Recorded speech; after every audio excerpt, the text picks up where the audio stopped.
Мына ушул видео материалды улай эле студиябызга конок чакырганбыз.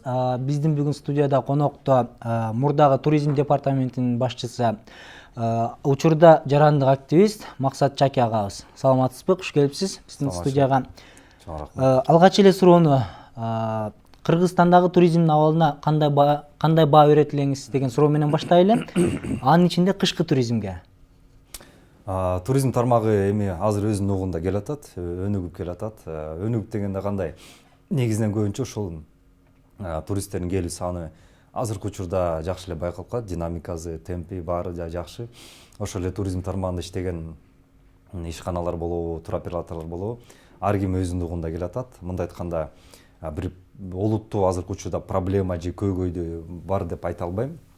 Бул жагынан жакшы. Бирок тилекке каршы биз туризм тармагында чоң бир мындай секириктерди же реформаларды жаза албай келе жатабыз да.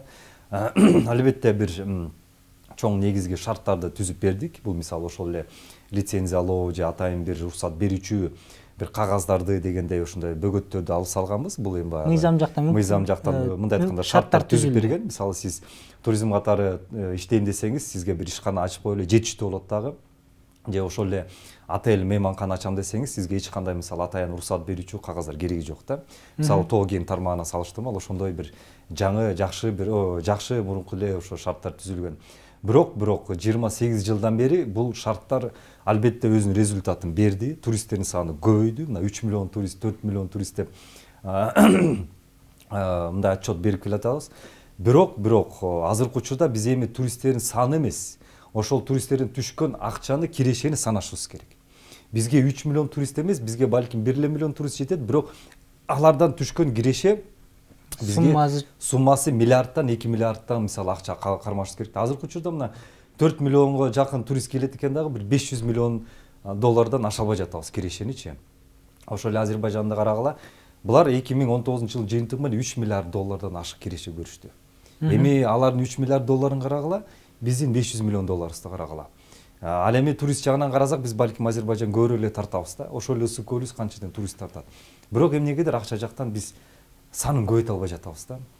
Ал эми канчалык адам кирсе, ошончолукту бир жана зыян болот да экологиягачы. Ошол эле көлгө мисалы 1 миллион, 1,5 миллион адам түшкөн сайын ошол көлгө ошончолук зыян түшөт. Эми ошон үчүн азыркы учурда биз өзүбүздүн стратегиябызды өзгөртүшүбүз керек. Туристтин санын эле көбөйтүрбөй, эми сапатка өтүшүбүз керек. Сапат дегенде сөзсүз эле сервис эмес. Албетте сервисти дагы коопсуздук жагында биз көтөрүшүбүз керек. Сапат деген бул акча, киреше. Бюджетке түшкөн акча, налог катары түшкөн ошол бюджетке түшкөн акчалар жана ошондой эле биздин туроператорлор тапкан кирешелер да. Азыркы үчүн ал жактан тилекке каршы биз мактана албайбыз. Ушу Кыргызстандын баягы туристтик өлкө катары өнүгүүсүнө кандай мүмкүнчүлүктөр бар? Потенциалы канчалык дегендей? Туристтик өлкө катары өнүгө алабы? Биз потенциалыбыз абдан чоң. Ошол эле тоо кен тармагына караганда, мына буга чейин акыркы сот иштерин карасаңыз, канча деген чыр чатактар чыкты. 300 миңден 400 миңден ашык лицензиялар сатып эле беришкен да. Же алар иштетилбейт. Же мисалы кумтөрдөн башка биздин мамлекетибизге мындай айтканда бюджетти бир дагы ошол жанагы алтын кен болобу же башка кендер алып келбейт акча. Бирок эмнегедир биздин өкмөтүбүз ошол тоо кен болобу же ошол эле айыл чарбалоого абдан мындай чоң маани беришет да. Бирок 28 жылдан бери эле айтып келе жатабыз, ал жактан эч кандай мындай айтканда бизге стратегиялык киреше жок. Ал эми ошол туризмди карагыла. Эч кандай жардамсыз эле болбогон бир 100 миң доллар берип коет ошол мисалы департаментке. Эч кандай жардамсыз эле мына 500 миллион доллар киреше алып келатат. Биздин мамлекетке, бюджетке бул абдан чоң жардам. Эгерде эми азыр ошол тоо кен тармагына ошол эле айыл чарбага окшогон миллион долларды биздин ошол туризм департаментине же кыргыз туризми албетте бирок ошол реформа жасоо үчүн берсе, мен ойлойм биз ошо Азербайжанга окшоп 3 миллиард эле эмес, 5 миллиард доллар тапканга толук мүмкүнчүлүгүбүз бар. Бир эле туризм 5 миллиард доллар тапса, мен ойлойм башка тармактардын бүт барын тең мисалы чечилбеген көйгөн маселелерин ошол туризм аркылуу чечип койгонго биздин шартыбыз бар да. Мына сиз айттыңыз, ушу туризм тармагында кандайдыр бир чоң секирик жетпей турат депчи. Мына ушул чоң секирик жасоо үчүн эмне керек, кандай аракеттер көрүлүш керек? Мисалы баягы Кыргызстанда сиз айткандай эле жана көчмөндөр оюну менен да бир жакшы даңазалап алдык. Мүмкүн ушул сындуу бир жарк эткен кандайдыр бир аракеттер болсо, кандай аракеттер болушу керек алар?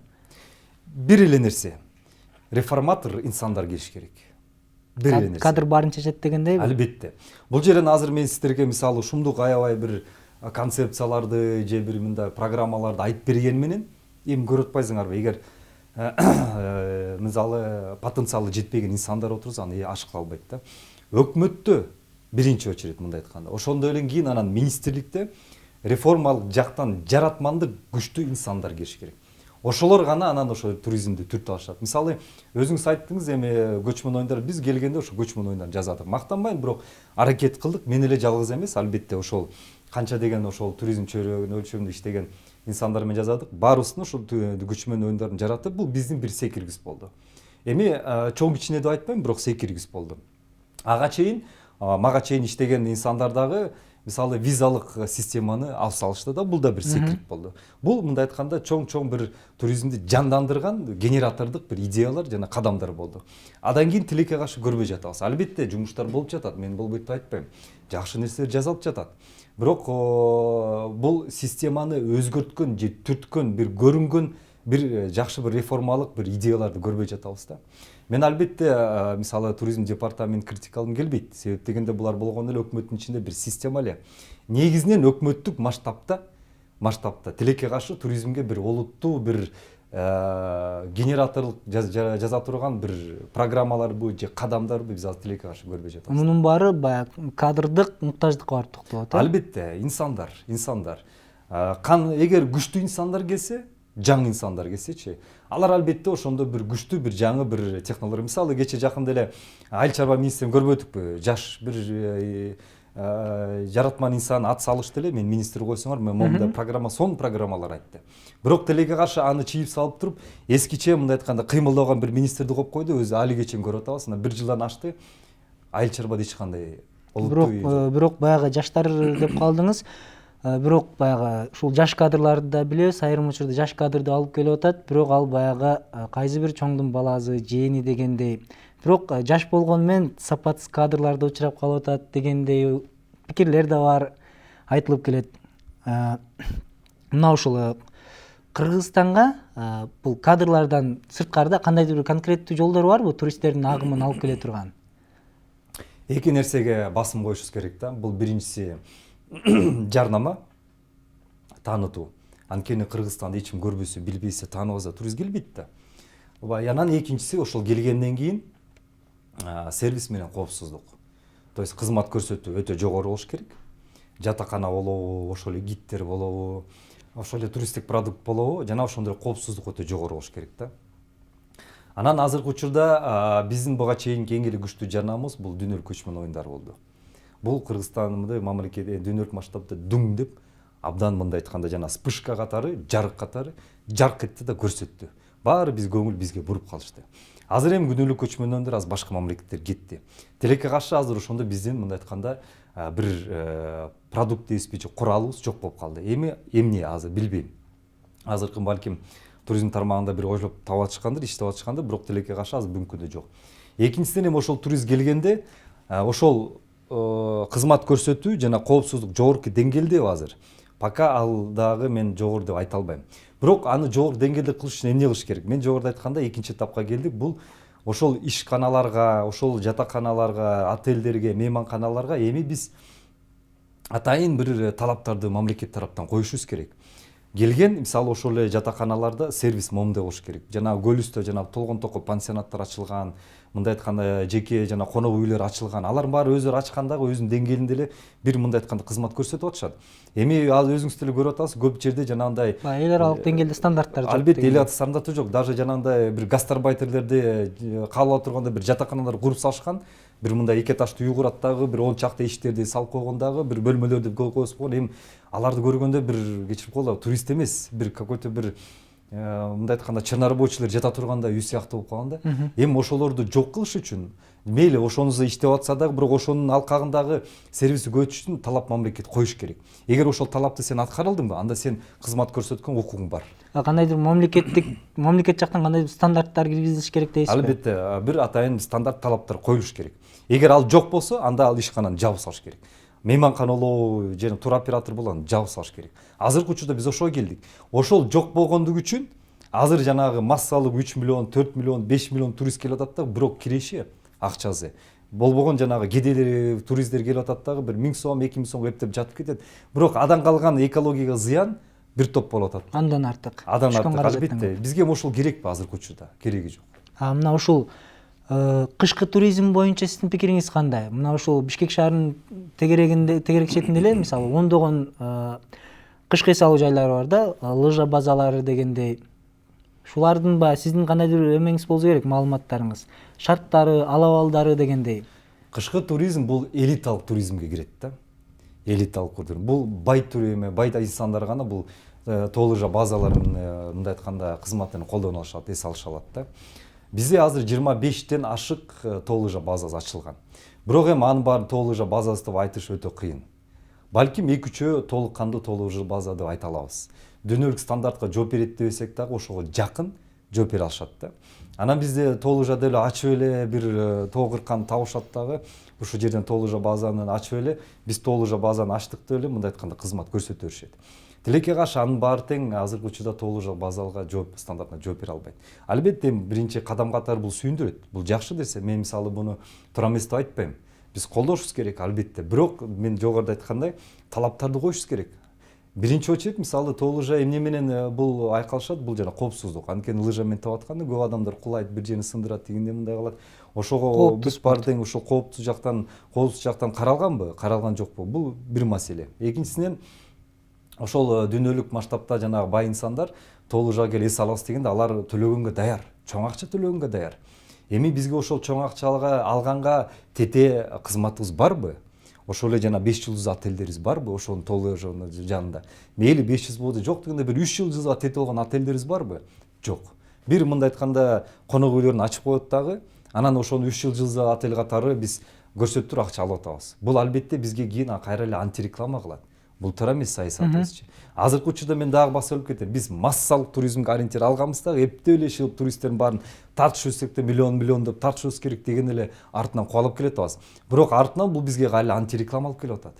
Анткени бир келип кеткен турист айтат, ой бул жерде болбогон эле тоо лыжа базалар бар экен. Мисалы 3 жылдыз отель деп жаткырды дагы на самом деле бир кичинекей эле конок үйдүн деңгээлинде болгон эле бир ошо гест хауска жатып кой деп тур, анан кайра эле ошол антиреклама болуп атат да. Ошон үчүн биз азыр адан кетип сапатка кетчү, сапатка. Бирок эми сапатка бул жалаң эле жана департаменттин күчү менен биз ага жете албайбыз.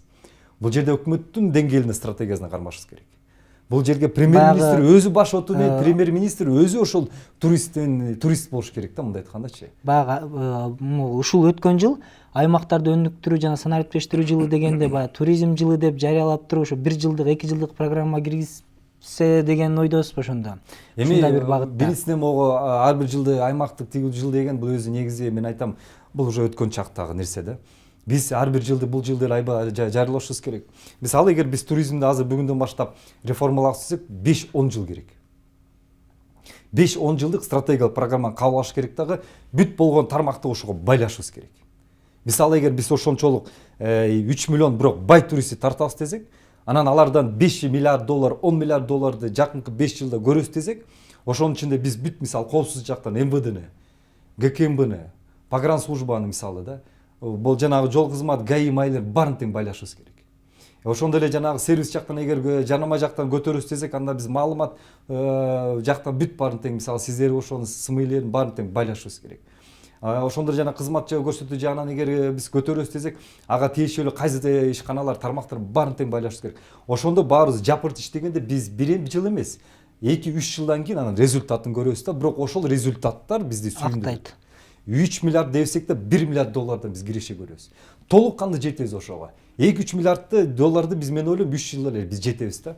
Тилекке каршы бизге ошондой реформалык, көрөгөчтүк, күчтүү ошондой мындай айтканда программалар жок. Эмне үчүн дегенде, ошол программаны жарата турган инсандарды азыр көрбөй жатабыз өкмөттө. Демек мунун баары баягы өлкөдөгү саясий абалга байланыштуу болуп калабы, ошондо баары ушул саясий абалга барып такалып калат десек болот экен да. Мына ушул жана сиз айткан кышкы эс алуу базалары 25-тен ашуун дедиңиз, бирок булар баягы көп болгону менен майда барат дегендей экен да. Мына ушулардын баарын чогултуп кандайдыр бир баягы мамлекеттин өзүнүн карамагындагы бир чоң базалар түзсө болобу? Эми бул жерден мамлекет өз эл аралык стандарттарды киргизип, өзү кызматкер коюп дегенде пайдасы өлкөнүн казынасына кетип. Биз мындай да, биздин мамлекетибиз өзү негизи эле көз карашын өзгөртүш керек да. Мен жеке оюм ушундай да. Мисалы мектепти курабыз десек, биздин депутаттар башкаруу баары тик турушат да. Барганча жерде мындай мектеп болуп атыптыр, барганча жерде мектеп жана контейнер мектеп же жанагы бир эски бир атканалардын ичинде мектеп болуп атыптыр деп. Албетте бул да маселе, олуттуу маселе, анда карашыбыз керек. Бирок биз бүгүнкү күндө биринчи кирешибизди ойлошубуз керек. Акча табууну ойлошубуз керек. Биз азыр акча табып доходубузду ойлой туруп, биз жанагы акчаны каяка коротобуз деп туруп, таппаган келелек ушу акчаны бөлүштүрүп атабыз да.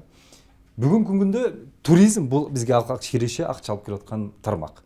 Демек азырынча мен ойлойм, социалдык какой-то бир маселелерди балким жыйыштырып, ошого карала турган биз акчаларыбызды биринчи ошол балким эгер толужа базалары бизге чоң акча миллиард доллар алып келе турган болуп атса, көзүбүз жетип атса, ошолорго берелик. Береликтен кандай? Аларга жана капчыгына салып коюп эмес. Мисалы ошолорго шарттар түзүп берелик. Эгер алардын жанына бир жанагындай 3 жылдык, 4 жылдык мейманкаларды кураксы, кура алганда ошолорду. Жанагындай алардын жанагы фуникөлөрү деп коет, жанагы тоолун үстүнө алып бара турган жанагы биздин эмелерибиз болот атпайбы, жанагы тепкичтерибиз, автоматтык ошолорду куралык мисалычы. Ошолордун баарын жасап туруп, туристтер келип туруп, кийин ошол жактан жанагы Азербайжанга окшоп 3 миллиард долларды кирешебизди чечип алгандан кийин, анан ошол акчаны мектепте куралык, стадиондор салып, барыңлак. Тилекке каршы бүгүнкү күндө биздин стратегиябыз тескери да. Акча табууну ойлобойбуз дагы, биз короткон жагын ойлойбуз да. Сиз мына ушул туризм департаментин жетектеп турганда ушул сындуу сунуштарды бердиңиз беле? Албетте бергем, баардык бергем. Айыл туризм программасын мисалы сунуштаганбыз. Көчмөн оюндарын сунуштап, көчмөн оюн жазадык. Анан региондордо өнүктүрүү боюнча ошондо айыл туризми биз сунуштабыз. Ошо айыл туризмин ичинде албетте балким толужа базасы боюнча жок, бирок ошол именно региондордо, мисалы азыр биздин жанагы туризм өнүкпөгөн Талас, Баткен, мисалы Жалал Абадта туризм абдан мисалы олуттуу маселе болуп атпайбы? Ошолор өнүктүрүүчү программаларды бергенбиз.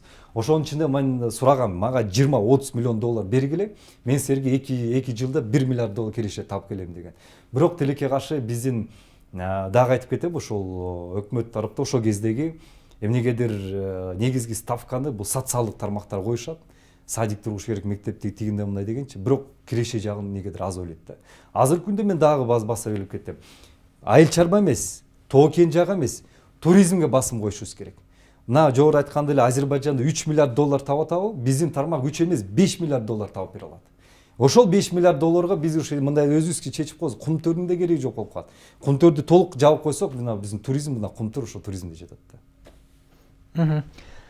Бизде мына ушул кадрдык маселе, кадрлар баарын чечет деген пикирди айтып калдыңыз. Мына ушул кадрдык муктаждыкты кантип жойсок болот? Кандайдыр бирок жаш кадрлар деле аз дегендей сапаттуу кадрлар. Эми биздин кадрларыбыз мен жаман деп айтпайм.